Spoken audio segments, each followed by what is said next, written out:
نحمده ونصلي ونسلم على رسوله الکریم۔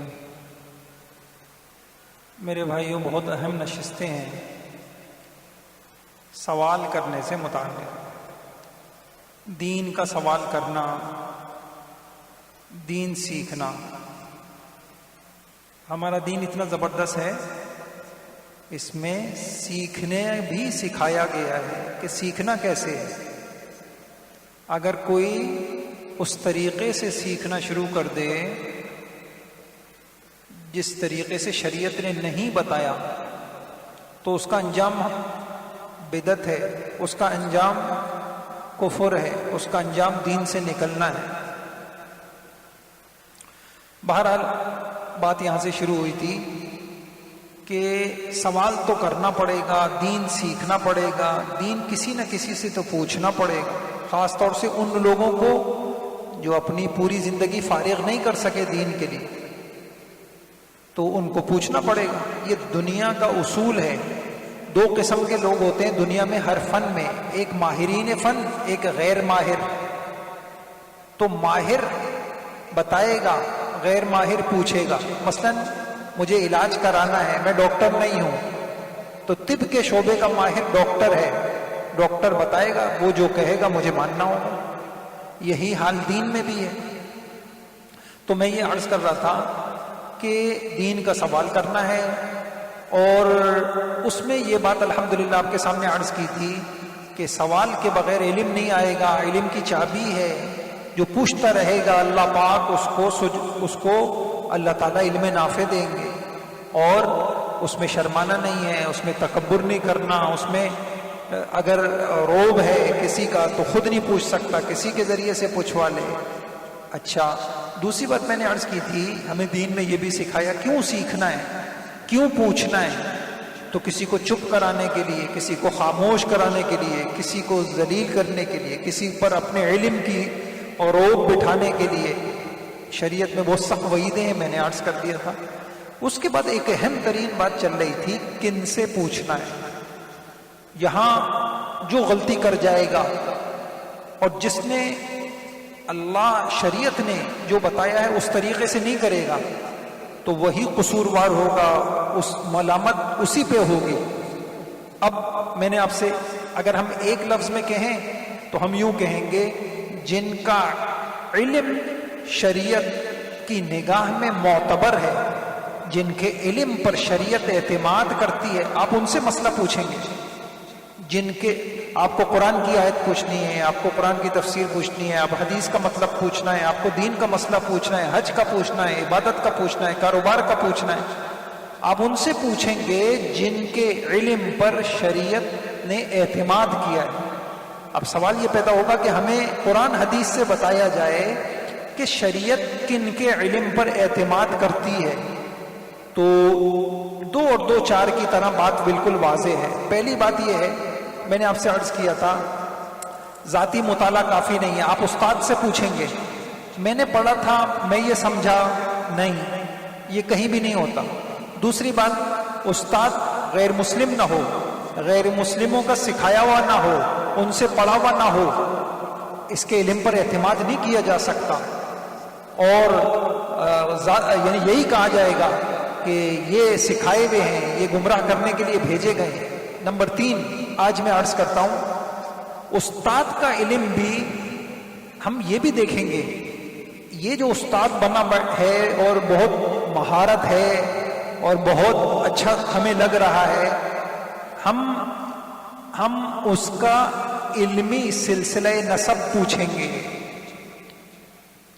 انہوں نے کن سے پڑھا ہے، ان کے استاد نے کن سے پڑھا ہے، ان کے استاد نے کن سے پڑھا ہے، آپ کو یہ پوچھنا پڑے گا۔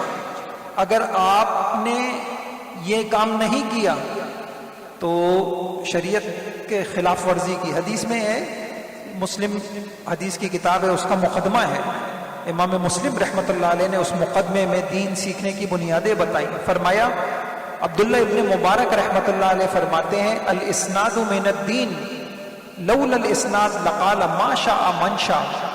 یہ سند آپ نے کن سے پڑھا ہے، انہوں نے کن سے پڑھا ہے، اس کو کہتے ہیں سند، کڑی سے جڑی ہوئی ہے، سلسلے سے جڑا ہوا ہے۔ فرمایا یہ ہمارے دین کی بنیاد ہے، اور اگر یہ نہ ہوتی لقال من شاء ما شاء، پھر تو جو چاہے دین میں جو چاہے کہتا رہے۔ فرمایا یہ سلسلہ نسب یہ پوچھا جائے گا، اور یہ اس لیے بھی پوچھنا ضروری ہے کہ ایسا تو نہیں ہے جس سے ہم کوئی بات پوچھ رہے ہیں وہ اس کے مطالعے، وہ اپنا مطالعہ ہمیں بتا رہا ہے۔ ظاہری بات ہے وہ کوئی مفہوم بتائے گا، تو کیا وہ مفہوم 1400 سالہ تحقیق ہمیں بتا رہا ہے، یا وہ اپنے ذہن کا کوئی مفہوم بتا رہا ہے؟ یہ آیت کا جو مفہوم بتا رہا ہے، تشریح کر رہا ہے، یہ اس کے ذہن نے ایجاد کی ہے، یا پھر یہ صحابہ نے بھی اس آیت کا یہی مطلب سمجھا تھا، تابعین نے بھی اس کا یہی مطلب سمجھا تھا، ائمہ نے بھی یہی مطلب سمجھا تھا؟ تو یہ دیکھا جائے گا کہ ایسا تو نہیں ہے۔ کیوں؟ اس لیے کہ ایک ہے مراد ربانی، اللہ کی مراد، الفاظ نہیں بتائیں گے میری مراد کیا ہے، نبی کو بھیجا گیا کہ ان کو مراد سمجھائیے۔ بعض اوقات عربی صحابہ جانتے تھے، غلطی کھائی انہوں نے، بخاری شریف میں حتی یتبین لکم الخیط الابیض من الخیط الاسود آیت نازل ہوئی، تم سحری اس وقت تک کر سکتے ہو سفید دھاگا کالا دھاگا الگ ہو جائے۔ کسی نے اپنے پیر پہ باندھ لیا، کسی نے تکیے کے نیچے رکھ لیا، مطلب نہیں سمجھ سکے، اللہ تعالیٰ کی مراد نہیں سمجھ سکے استاد کے بغیر۔ اللہ کے نبی نے جب مسئلہ پوچھا تو اللہ کے نبی نے بتایا کہ بھائی اس کی یہ مراد تھوڑی ہے، دن کی سفیدی مراد ہے، اور جو ہے طلوع صبح صادق ہو جائے یہ مراد ہے۔ تو ایک ہے مراد ربانی اللہ کی مراد، ایک ہے مراد نبوی حدیثوں میں۔ تو یہ ایک حدیث تو ہمیں ترجمہ تو بتا رہا ہے، لیکن اس اللہ کے نبی کی مراد کیا ہے، اس کا مطلب کیا ہے، اس کے لیے ہمیں استاد کی ضرورت ہے۔ اور استاد میں ہم یہ دیکھیں گے کہ وہ استاد اپنے ذہن سے مطلب نکال کے بتا رہا ہے، یا ہم کو جو مطلب اس آیت کا صحابہ نے سمجھا، تابعین نے سمجھا، وہ ہم کو بتا رہا ہے۔ یہ ضروری ہے۔ اور علماء نے عجیب بات لکھی کہ دیکھیے، ایک مادی وراثت ہے، ایک انبیاء کی وراثت ہے۔ آپ مادی وراثت میں آپ کسی سے کہیں کہ بھائی آپ مجھے، آپ کے والد صاحب کا انتقال ہوا ہے، میں بیٹا ہوں، وراثت دیں۔ بھائی آپ کون ہیں؟ وراثت دیں، کیوں دیں آپ کو؟ آپ کا ان سے کیا رشتہ ہے؟ تو جس طریقے سے وراثت میں نسب دیکھا جاتا ہے، رشتہ دیکھا جاتا ہے، ایسے علمی وراثت میں بھی رشتہ دیکھا جائے گا۔ اور یہ آپ نے دیکھا ہوگا، علماء، عرب علماء، ائمہ سند کو سند سے جوڑتے ہیں، اور یہ سلسلہ حضور صلی اللہ علیہ وسلم تک جاتا ہے۔ قرآن میں بھی آپ کو پتہ ہے اس طرح کے باقاعدہ، یعنی جبرائیل امین علیہ، حضرت جبرائیل علیہ السلام کو اللہ کے نبی نے اپنا پورا قرآن سنایا۔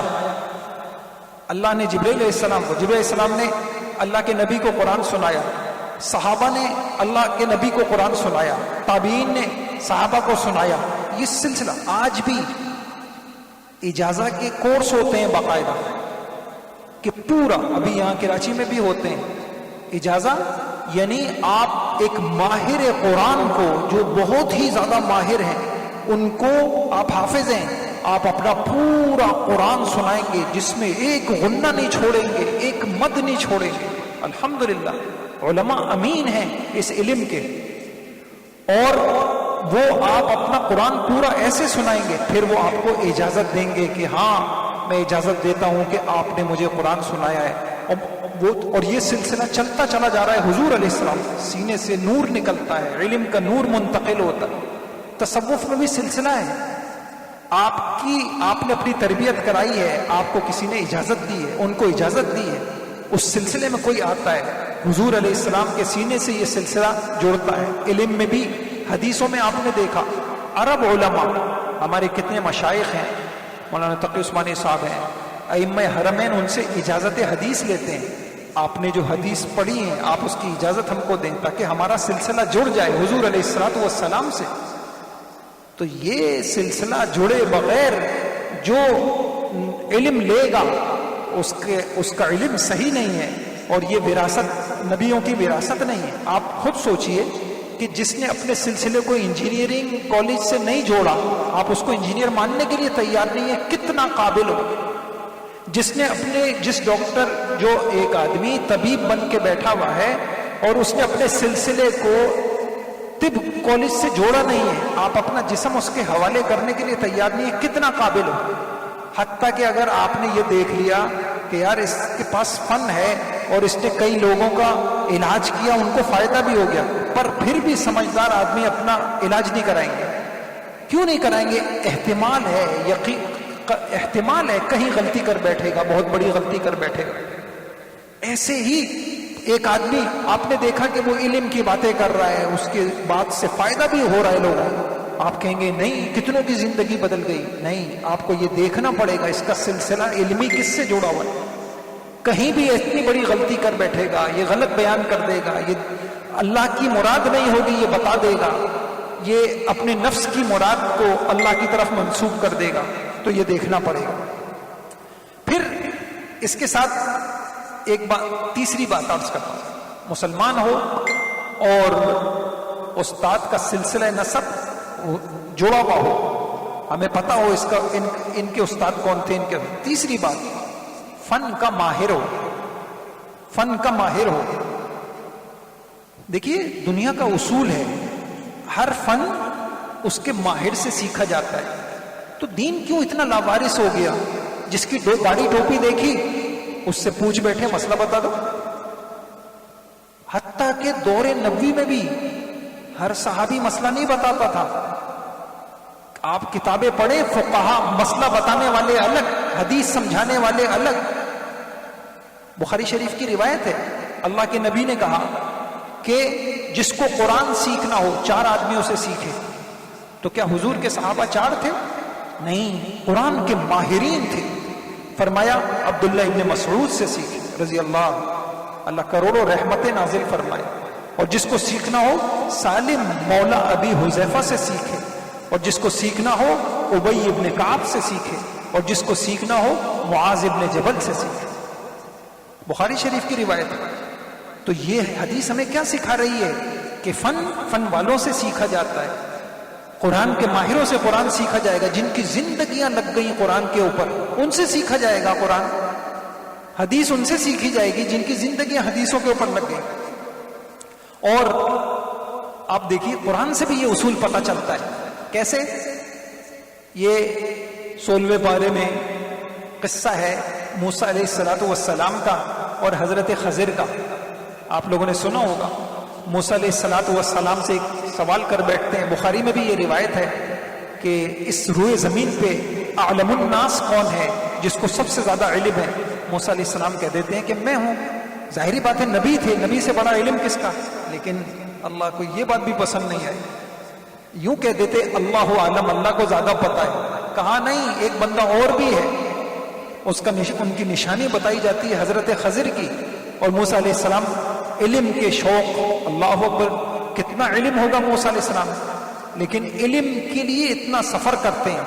اچھا، اس میں آپ نے 3 باتیں عرض کرتا ہوں۔ آپ نے دیکھا کہ قرآن نے 3 قصے بتائے ہیں کہ موسیٰ علیہ السلام کشتی میں بیٹھتے ہیں، حضرت خضر بھی بیٹھے ہوئے ہیں، ایک چڑیا آتی ہے اور وہ اپنی چونچ سے پانی لیتی ہے۔ موسیٰ علیہ السلام کو حضرت خضر کہتے ہیں میرا علم، آپ کا علم، ساری کائنات کا علم اللہ کے علم کے مقابلے میں یہ حیثیت بھی نہیں رکھتا جتنی چڑیا کی چونچ اور یہ سمندر۔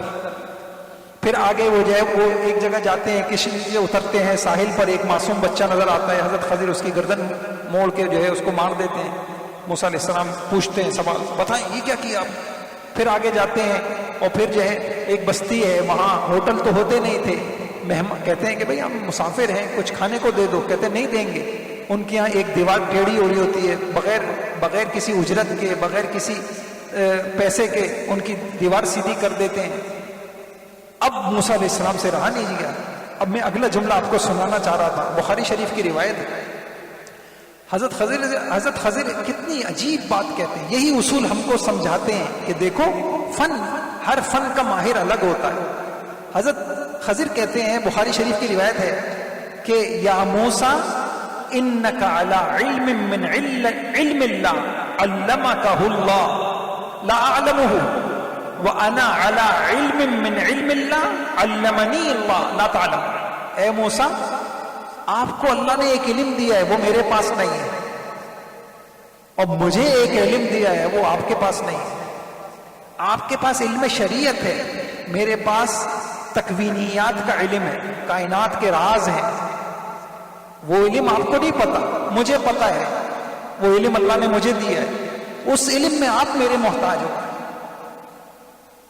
تو دیکھیں، ایک علم والا دوسرے علم والے کا محتاج ہے. ہر تھوڑا سا کسی کو خطابت آ گئی، اب اس نے مسئلہ بتانا شروع کر دیا. نہیں، علم الگ، ہر چیز الگ ہے. دیکھیے خود حدیث سے ہمیں ملتا ہے، حضور علیہ السلام نے فرمایا جس کو قرآن سیکھنا ہو ابی ابن کعب کے پاس جائے، جس نے میراث سے متعلق کوئی بات پوچھنی ہو وہ زید ابن ثابت کے پاس جائے، جس نے فقہ کا مسئلہ معلوم کرنا ہو وہ معاذ ابن جبل کے پاس جائے، اور جس کو مال کی ضرورت ہو میرے پاس آئے. اللہ. تو کیا بتایا؟ ہر علم، ہر فن کا ایک ماہر ہوتے ہیں، آپ ان سے پوچھیں گے. آپ دین کا علم جنہوں نے زندگیاں کھپائیں. اب آپ نے دیکھا تقی عثمانی صاحب نے ایک فتویٰ دے دیا، جن کو قرآن بھی صحیح نہیں پڑھنا آتا وہ ان کے فتوے کا مذاق اڑا رہے. کون؟ جس کی علمیت کو عرب و عجم علماء مان رہے، جس کی علمیت کو ائمہ حرمین مان رہے، وہ ان سے پڑھنا اپنی سعادت سمجھ رہے. کچھ عرصے پہلے حرم کے ائمہ وہ کہنے لگے آپ ہم کو کتاب القضاء پڑھا دیں، آپ قاضی رہے ہیں تو بخاری کا کتاب القضاء آپ ہمیں پڑھا دیں. کیا عجیب دنیا ہے. کوئی تہذیب ہوتی ہے، کوئی انسانیت ہوتی ہے، کوئی انسان کا، کوئی علم والوں کا، کوئی یہی تو وجہ ہے کہ نسل بے ادبی کی وجہ سے اللہ نے محروم کر دی. یہ اللہ بڑے غیور ہیں، اس کا علم بڑا غیرت والا ہے، ایسے نہیں ملتا. نسلیں محروم ہیں، نہ دین. کتنے لوگ ہیں مسجد آباد ہیں، قرآن کی 2 سطر صحیح نہیں پڑھ سکتے، قرآن کی 2 سطر کا ترجمہ نہیں کر سکتے. ساری زندگی قرآن پڑھ کے کسی کو یہی نہیں پتا کہ قرآن میں اللہ نے مجھ سے کیا کہا. وہ بھی علم پہ بحث کر رہے، تو یہ ایک میں نے آپ کو کہا یہ ایک اچھا آپ دیکھیے، میں آپ کو قرآن حدیث سے یہ باتیں بتا رہا ہوں کہ یہ اصول طے ہیں، یہ معیار طے کر دیے. پوچھنے کے معیار کیا ہیں؟ یہ معیار ہے. اب سنیے، حضرت عمر رضی اللہ تعالیٰ عنہ نے باقاعدہ اعلان کرتے تھے کہ بھائی ایام حج میں لا یفتی الناس الا عطاء ابن ابی رباح. ایام حج میں کوئی فتویٰ نہیں دے، جس کو فتویٰ لینا ہے عطاء ابن ابی رباح موجود ہیں، ان سے آ کے مسئلہ پوچھو. فَإِن لَمْ يَكُنْ عطاء فعبد اللہ ابن نجیح. اور اگر عطاء ابن رباح نہ ہو تو ان کے نائب پھر یہ ہو سکتے. وہ تو عرب تھے، قرآن ان کو پتا تھا، حدیثیں نہیں. فتویٰ ذمہ داری ہے. عباسی عہد میں اعلان ہوتا تھا، کہتے ہیں سمعت منادیا ینادی بالمدینہ، مدینے میں اعلان ہو رہا ہے الا لا یفتی الناس الا مالک بن انس. اے لوگوں، مدینے میں کوئی فتویٰ نہیں دے گا، مالک بن انس دیں گے، جن کو ہم امام مالک کہتے ہیں. یہ طریقہ تھا دین سیکھنے کا، یہ طریقہ تھا. تو یہ میں نے عرض کیا. اچھا، فقہا کتنے انصاف پسند ہیں، کتنے انصاف پسند ہیں یہ علماء. ہماری ہدایہ کی کتاب ہے، بچے پڑھتے ہیں یہاں، بڑی گہری کتاب ہے. تو اس کے اندر جو یہ روزے میں مرد کے مثانے میں دوا ڈالنے کی صورت میں، مثانے میں دوا ڈالنے کی صورت میں فقہا کا اختلاف کہ روزہ ٹوٹے گا نہیں ٹوٹے گا. تو صاحب ہدایہ نے لکھا یہ من باب الطب ہے، یہ من باب الفقہ نہیں ہے. یہاں ہمارا کام نہیں ہے، طبیب بتائے گا کہ یہاں تک دوا پہنچتی ہے یا نہیں پہنچتی، یہ طبیب بتائے گا. تو فقہا نے جو ان کی حدود سے باہر تھی بتا دیا.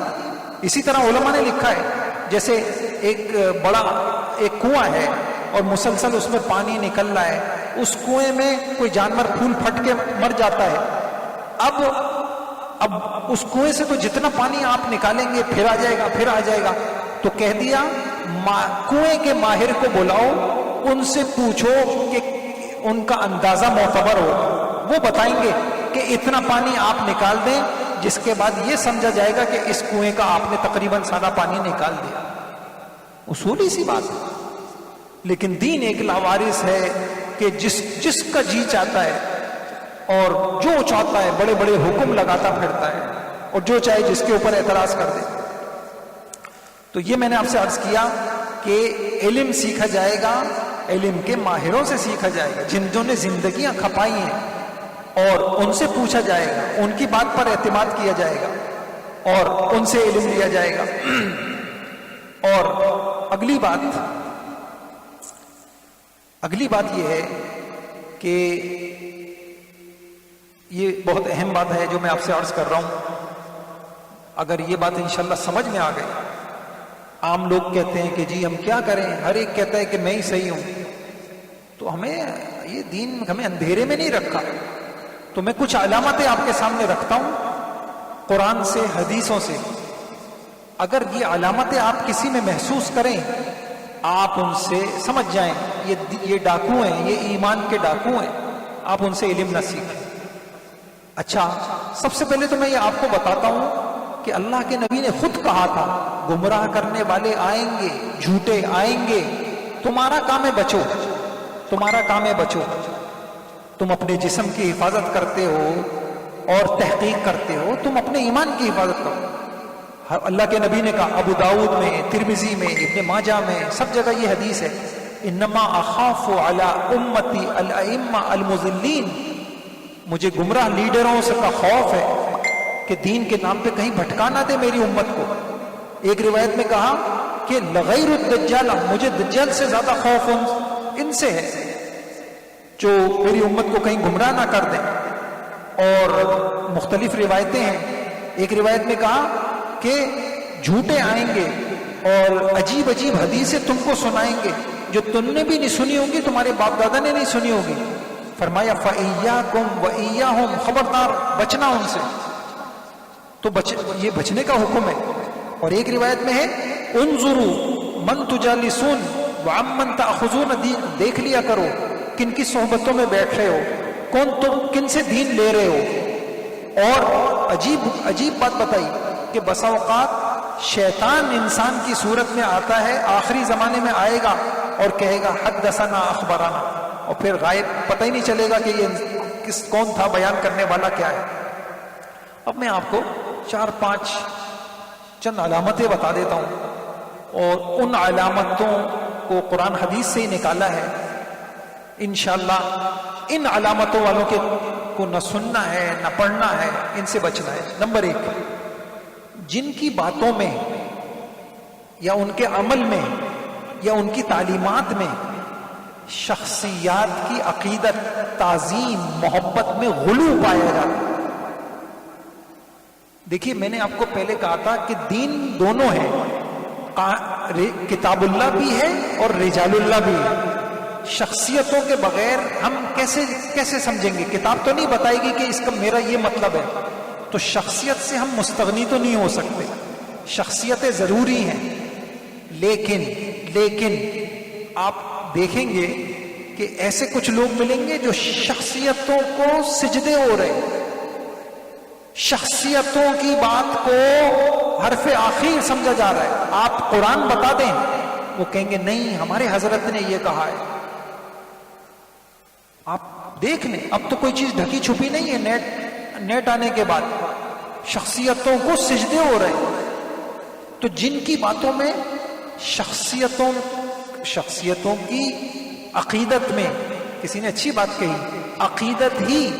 عقیدت ضرور ہے، ادب ہے، عقیدت ہے، لیکن یہ عقیدت جب اپنے حدود سے بڑھ جاتی ہے یہی بدعت بن جاتی ہے. عقیدت جب دیکھیے پوری عیسائیت عقیدت سے ہی تو گمراہ ہو گئی. عیسیٰ علیہ السلام کا ایک رتبہ تھا، عیسیٰ تھے، عیسیٰ مخلوق تھے، عیسیٰ علیہ السلام اللہ نہیں تھے. عیسیٰ علیہ السلام کی عقیدت میں عیسائیت اتنے آگے چلے گئے تو وہ گمراہ ہو گئے. تو یہ دیکھ لیں آپ کہ کوئی ایسا طبقہ جو اپنے بڑوں کی عقیدت میں اتنا آگے جا چکا ہے کہ ان کو خدائی صفات کا حامل، دیکھیں نا آپ نے ایسے قصے، اللہ اکبر. شاہ عبد القادر جی ہم بزرگ مانتے ہیں، عبد القادر جیلانی رحمت اللہ علیہ، کون ان کو نہیں کہے گا بزرگ تھے، لیکن عبد القادر جیلانی تھے، وہ خدا تو نہیں تھے.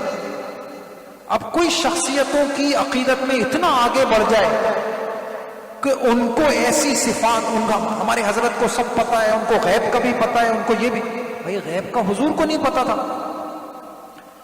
اللہ کے نبی 1 مہینے پریشان رہے، حضرت عائشہ رضی اللہ عنہ پہ تہمت لگی، پریشان رہے جب تک وحی نہیں آئی. جو اللہ بتا دیتے تھے آپ کے علم میں آ جاتا تھا. ایک غزوے میں بخاری شریف میں ہے کہ صحابہ قسم پرسی کی حالت میں ان کو قتل کیا جا رہا ہے، اور وہ دعا کر رہے ہیں اللہم اخبر عنا نبینا، اے اللہ ہماری خبریں ہمارے نبی کو بتا دے. نبی کو نہیں پتا چلتا کہ میرے صحابہ کے ساتھ کیا ہو رہا ہے. اور کچھ غزووں میں اللہ پردہ سامنے سے ہٹا دیتے ہیں، حضور ممبر پہ کھڑے ہو کے سب تفصیل بتا رہے ہیں، اب فلاں شہید ہو رہا ہے، اب جھنڈا فلاں کے ہاتھ میں. تو عقیدت میں اتنا غلو کہ ایک آدمی جو اللہ کی صفات ہیں، حاجت روا ہے، مشکل کشا ہے، آدمی وہ اپنے بزرگوں کو دینے لگ جائے، یہ غلو ہے، یہ غلو ہے. ایسے لوگوں سے بچنا چاہیے. نمبر 2، اس کے بالکل الٹ، بہت میں عرض کر رہا ہوں آپ سے آسان، اس کا بالکل الٹ یہ لوگ تھے جو شخصیتوں میں بہت آگے نکل گئے، اور ایک ہیں جو شخصیت کو کچھ سمجھتے ہی نہیں. مفسرین کیا ہوتے ہیں؟ قرآن تو میں سمجھاؤں. محدثین کیا ہوتے ہیں؟ انہوں نے سمجھا. آپ نے دیکھا ہوگا بڑائی کے بول، میں ایسا مطلب بتا رہا ہوں، آج تک سب اس کا غلط مطلب سمجھے. نعوذ باللہ کہ پوری امت 1400 سال تک گمراہ تھی، آج ہدایت کا علم آپ کے پاس آ گیا. تو کچھ لوگ ہوں گے صحابہ کو، آپ نے دیکھا صحابہ بھی غلط، مفسرین بھی غلط، محدثین بھی غلط، فقہا بھی غلط. آپ سمجھ جائیں یہ غلط. ایسے لوگوں کی آپ نے سن لی، آپ نے ایک آدھ بیان، اور ان کی بات میں آپ نے یہ محسوس کیا، بس دور ہو جائے. ہمارے ایک استاد غضب کے، میں نے اپنی زندگی میں ایسا سمجھدار، ایسا فہم والے نہیں، حضرت مولانا، ان کو میں نے نہیں دیکھا. تو ایک بچی نے ان سے سوال کیا فلاں کتاب پڑھنی چاہیے، میں فرقوں کا نام نہیں لے رہا، فلاں کتاب پڑھنی چاہیے. تو انہوں نے بڑا اچھا کیا، انہوں نے ایک کتاب ہے حیات الصحابہ، 14ویں صدی کی بہترین کتابوں میں اس کو شمار کیا ہے، ہر گھر میں ہونی چاہیے. انہوں نے بچی کو کہا میں جواب نہیں دوں گا، آپ یہ کتاب پڑھو اور پھر 1 ہفتے کے بعد مجھے اپنی کیفیت بتاؤ. اس بچی نے وہ کتاب پڑھی تو انہوں نے پوچھا بتائیے کیا کیفیت ہے؟ کہا صحابہ کی عظمت دل میں آ گئی. پھر انہوں نے جس سے متعلق اس بچی نے پوچھا تھا فلاں کی کتابیں پڑھنے، ان کی ایک کتاب دے دی، اچھا 1 ہفتے یہ پڑھو پھر بتاؤ. تو کہتی ہے کہ میرے دل میں تو صحابہ سے وہ آ گیا، محل آ گیا ان کے بارے میں. کہا بس یہی فرق ہے، ایمان بچا کے لے جانا ضروری ہے. تو صحابہ بھی غلط تھے، مفسرین بھی غلط تھے، محدثین بھی غلط تھے. میں دین کو صحیح سمجھاؤں، جہاں یہ دعوے آپ کو محسوس ہوں آپ سمجھ جائیں غلط. اور حدیث میں حضور نے میں کہاں سے یہ بات بتا رہا ہوں، حدیث میں ہے وَلَعَنَ آخِرُ هَذِهِ الْأُمَّةِ، ایسے لوگ آئیں گے جو پچھلی مقدس ہستیوں کو لعن طعن کریں گے. تو دیکھیں کتنی اعتدال کی بات ہے. شخصیت کو اللہ نہیں بنانا، شخصیت کو رسول نہیں بنانا، شخصیت کو شخصیت رکھنا ہے، ان کا ادب احترام سر پہ، لیکن شخصیت ہے، درجہ ہے. صحابہ ایک درجہ ہے، تابعین ہے، ہم ان کو ہر ایک کو ان کے درجے پہ رکھتے ہیں، یہ اعتدال ہے.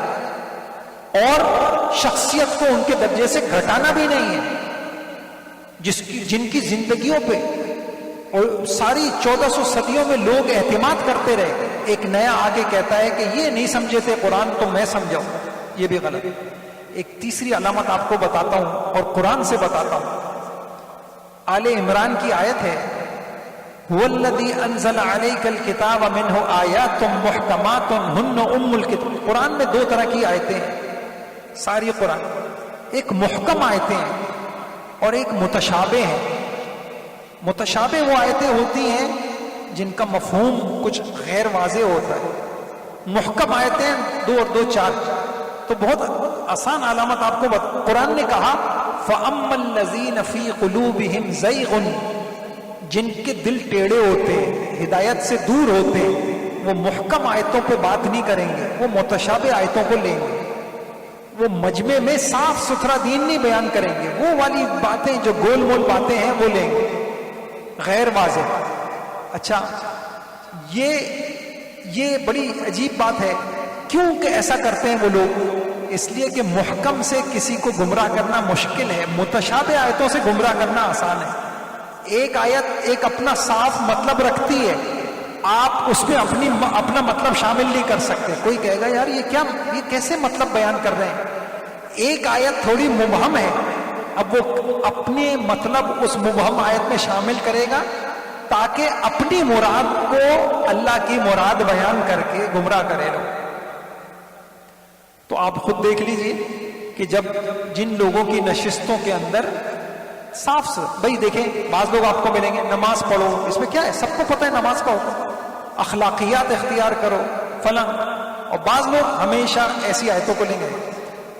اور ایک یہ بھی ہے کہ علامت یہ بھی ہے خلفائے راشدین اور ان کا اجماع، صحابہ کا اجماع، امت کا اجماع. وہ کہتے ہیں یہ کیا ہوتا ہے؟ وہی بات ہے اور اس کو کوئی حیثیت ہے. آپ کہیں کہ پوری امت کا اجماع ہے کہ اس آیت کا یہ مطلب ہے، وہ کہیں گے یہ کیا ہوتا ہے؟ اللہ جس کے اوپر کھول دے، میرے اوپر یہ کھول نہیں، تو یہ بھی غلط ہے. اور ان حضرات سے، ان ایسے لوگوں سے بھی بچنا ہے. ایک آخری علامت، جن کے قول اور عمل میں تضاد ہو. دیکھنا پڑے گا آپ کو، عمل کو پرکھنا پڑے گا. جن کے قول میں اور عمل میں تضاد ہو تو ان سے بچنا ہے.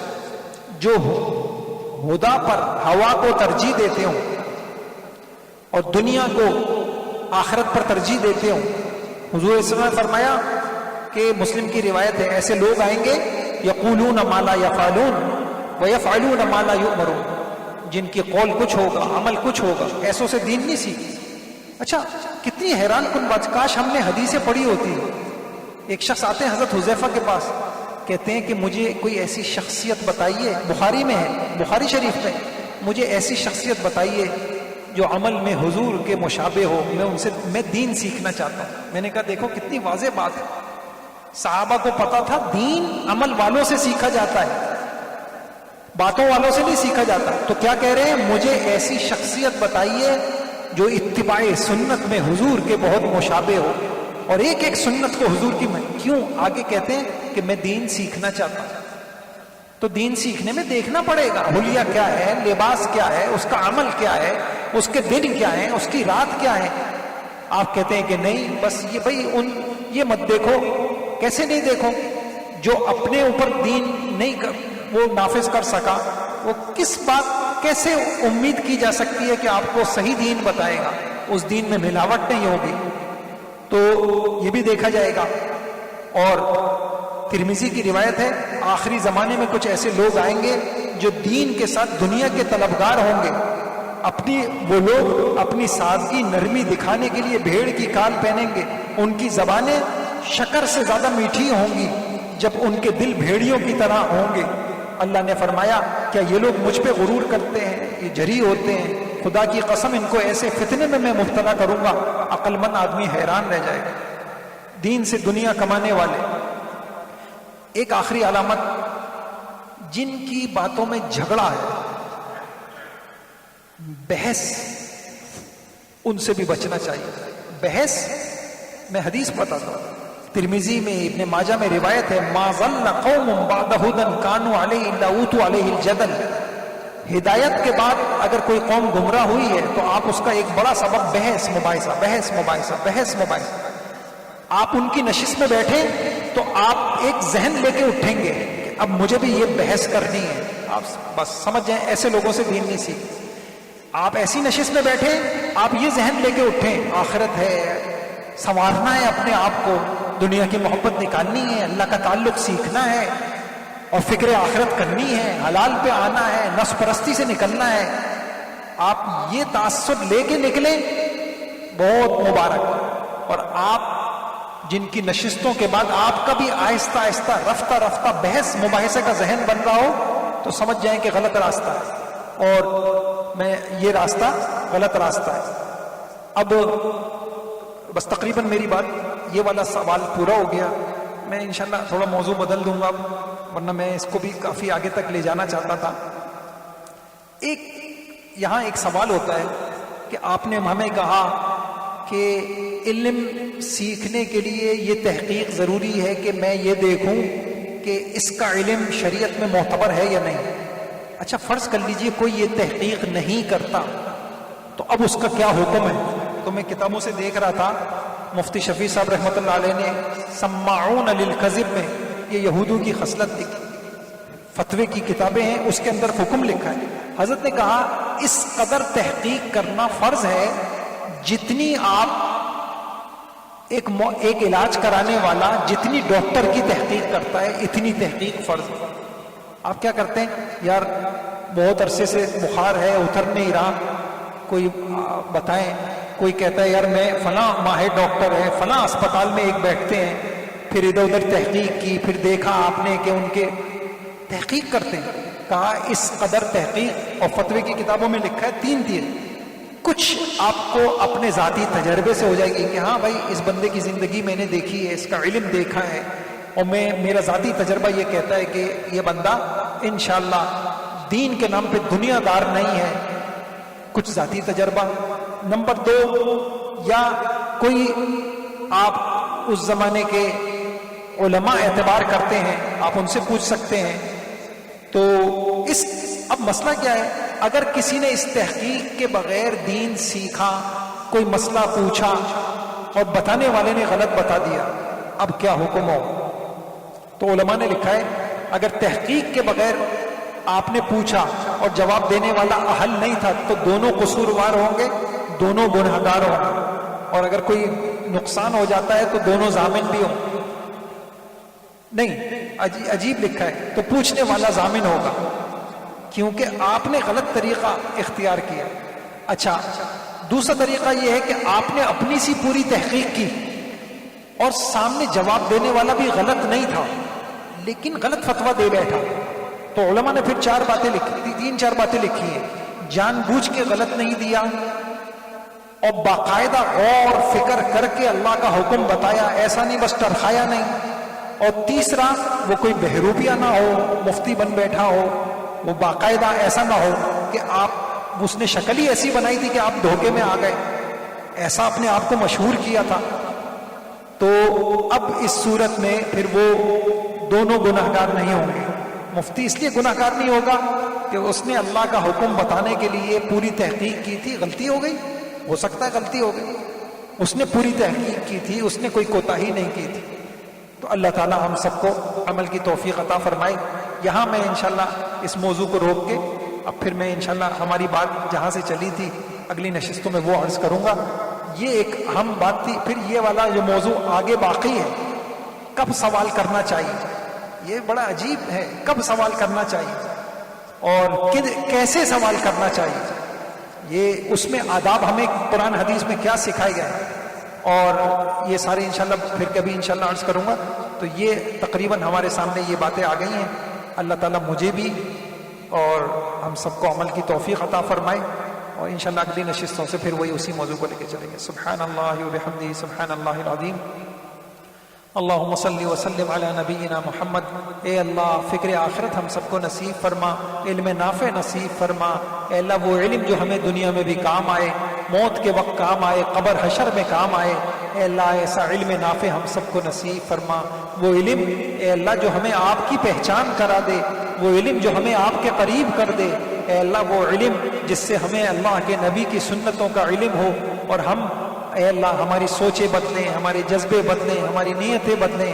اے اللہ ایسے علم کی ہمیں قدردانی کی توفیق نصیب فرما۔ اے اللہ علم سیکھنے کا جو طریقہ ہے اس طریقے سے سیکھنے کی توفیق نصیب فرما۔ ہم سب کے ایمان کی حفاظت فرما۔ اے اللہ فتنوں کا دور ہے، اے اللہ گمراہیاں ہیں، فتنے ہیں، آزمائشیں ہیں، ہم سب کی، ہماری نسلوں کی ایمان کی حفاظت فرما۔ اے اللہ اچھی موت نصیب فرما، اے اللہ ایمان کامل پہ زندگی نصیب فرما، ایمان کامل پہ موت نصیب فرما۔ ہم میں، ہمارے متعلقین میں جو بیمار ہیں اے اللہ سب کو صحت نصیب فرما، شفا نصیب فرما۔ اے اللہ پریشانیاں ہیں، مسلمان اس وقت بڑے پریشان ہیں، سب کی پریشانیاں آپ جانتے ہیں، اس کو دور کرنے پہ قادر ہیں۔ اے اللہ سب کی پریشانیوں کو دور فرما، موذی مہلک امراض سے حفاظت فرما، ہسپتالوں سے، تھانوں سے، عدالتوں سے ہم سب کی حفاظت فرما۔ اے اللہ پوری امت مسلمہ کی جان مال، عزت، آبرو، ایمان، اعمال کی حفاظت فرما۔ آمین و صلی اللہ علیہ وسلم۔